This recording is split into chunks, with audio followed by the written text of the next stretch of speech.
Seigneur Jésus-Christ de Nazareth. C'est la sœur Marcel Vagba. Aujourd'hui, nous allons partager un passage sur les enfants. Amen.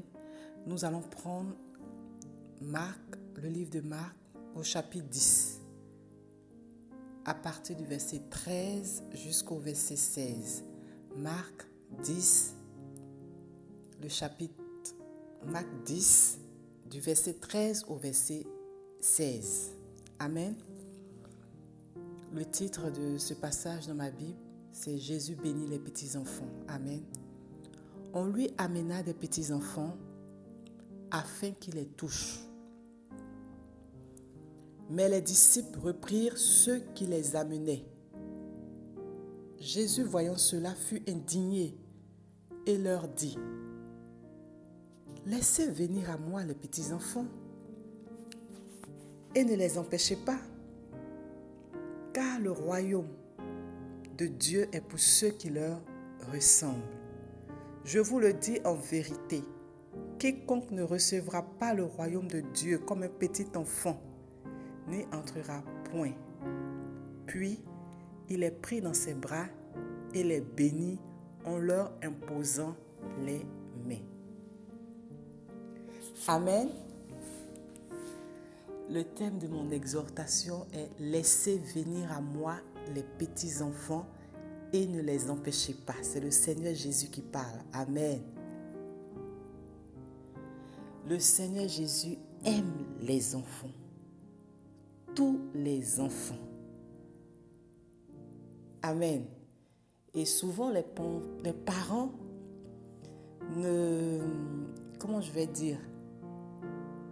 ils s'en rendent pas compte. Amen. Même quand ils vont à l'église, des parents laissent leurs enfants à la maison. Sous prétexte qu'ils font trop de bruit, ils vont déranger, la distance est longue, les enfants vont s'ennuyer, il n'y a pas beaucoup de place à l'église.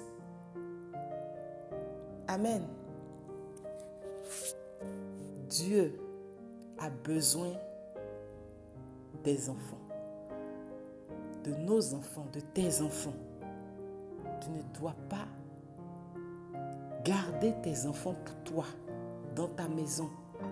Mais Dieu veut tes enfants. Amen. Tu te soucies de ta croissance spirituelle, de ta relation avec Dieu. Mais Dieu aussi regarde ton enfant, tes enfants. S'il t'a donné des enfants, mais c'est pour que tu puisses conduire ces enfants vers lui. Amen. Des parents ont voulu que le Seigneur Jésus touche leurs enfants. Mais les disciples se sont opposés. Des serviteurs de Dieu se sont opposés parce qu'ils pensaient que Dieu n'a pas le temps pour les enfants. Non, les enfants font trop de bruit, ils sont capricieux, ils pleurent beaucoup, ils dérangent. Non, l'église ce n'est pas pour les enfants. Non, le ministère ce n'est pas pour les enfants, c'est que pour les adultes. Non, qui vous a dit ça? Dans une église, Dieu veut des enfants. Il regarde les enfants aussi qui sont dans l'église. Il visite les enfants. Amen.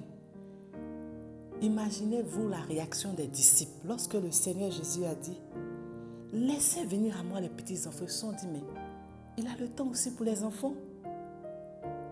Avec tout ce monde-là qui attend, qu'il laisse les enfants. Ah non. Amen. Ah non. Le Seigneur s'intéresse aussi aux enfants. Le Seigneur Jésus s'intéresse à tes enfants, aux enfants des autres. Il s'intéresse à tous les enfants du monde entier. Amen. Il veut les toucher. Il veut entrer dans leur cœur, dans leur vie. Le Seigneur Jésus se tient aussi à la porte de leur cœur. Amen. parfait de Dieu, là, je vais parler comme ça. Ce n'est pas seulement pour les parents. C'est pour tout le monde, à tout âge. Et en tant que parent conscient, très tôt, tu dois parler du Seigneur Jésus à tes enfants. Ne dis pas qu'ils seront grands. Ne dis pas, ils feront leur choix plus tard. Mais moi, je vais te dire, si tu parles comme ça, ils ne vont pas choisir le Seigneur Jésus. C'est à toi de montrer le chemin du Seigneur à tes enfants. Amen. C'est toi qui dois montrer le vrai chemin, le chemin de la vie, le chemin de la vérité. Jésus-Christ de Nazareth, c'est toi qui dois être la première personne qui évangélise ton enfant. Il est né dans ta maison, il est né, il est sorti de tes entrailles. Tu as un ministère envers cet enfant d'évangélisation. Tu dois non seulement confier cet enfant au Seigneur, prier pour lui régulièrement, lui parler du Seigneur Jésus, jusqu'à ce que tu quittes ce monde. C'est ton travail. Parce que Dieu te demandera des comptes. Si tu tardes, tu vas regretter. Si tu tardes, tu vas regretter. Des personnes ont compris très tôt. Je dis très tôt, en 3 ans, 4 ans, même 2 ans. Ils commencent à prier avec leur enfant lorsqu'ils font le culte familial. Le soir, l'enfant il est là. Ils ne vont pas coucher l'enfant, mais l'enfant il est là, même s'il ne sait pas encore parler.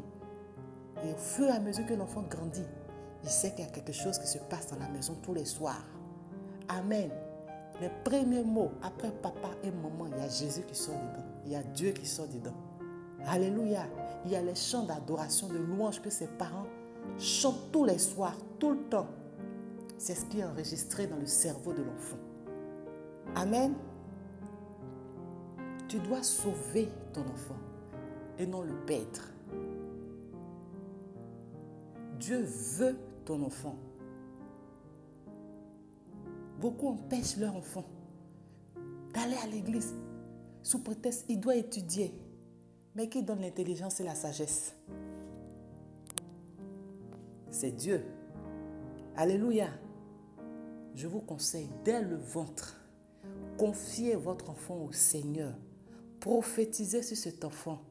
Préparez l'enfant à accepter le Seigneur Jésus. Et au fur et à mesure que l'enfant grandit,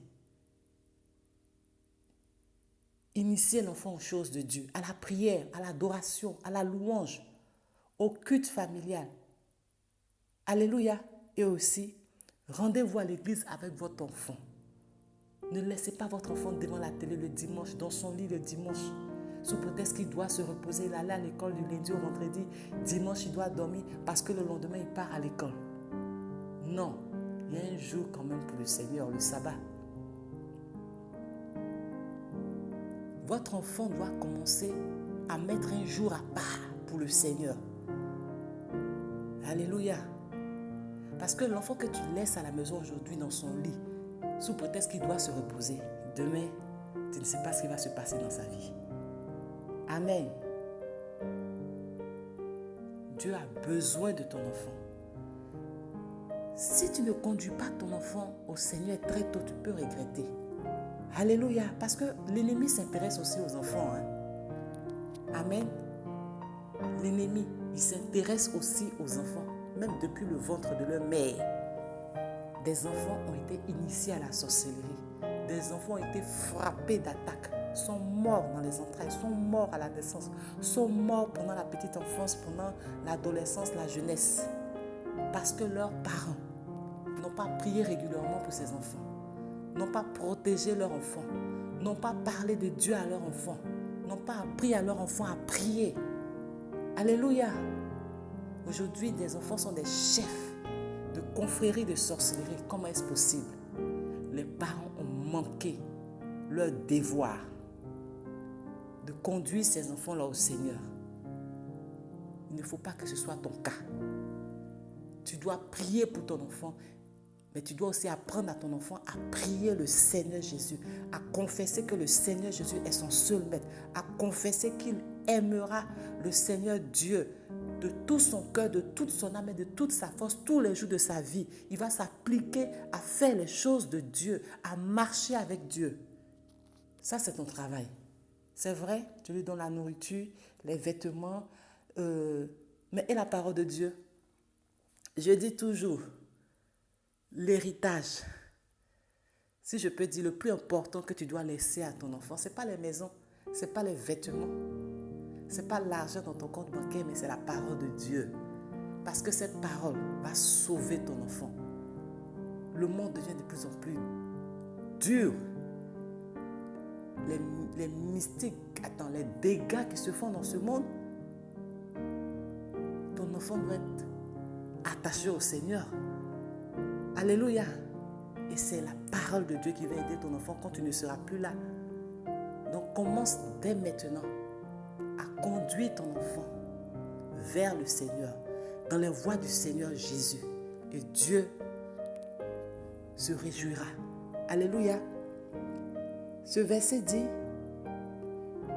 il a pris les enfants dans ses bras et il les a bénis.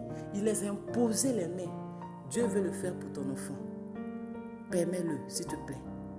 Dès aujourd'hui, dis, Seigneur, voici mon enfant. Prends-le, bénis-le, touche-le. Je prends la décision à partir d'aujourd'hui de parler de toi à mon enfant. De lui parler de ta mission, de ton œuvre, de ta parole. Je prends la décision à partir d'aujourd'hui de partager ta parole avec mon enfant tous les jours. Alléluia. Et tu verras ce que Dieu va faire dans la vie de ton enfant. Amen. Dieu vous bénisse. Amen. Je sais que ce thème intéresse beaucoup de parents, donc je vais le développer en plusieurs sessions. Dieu vous bénisse. À bientôt. À bientôt.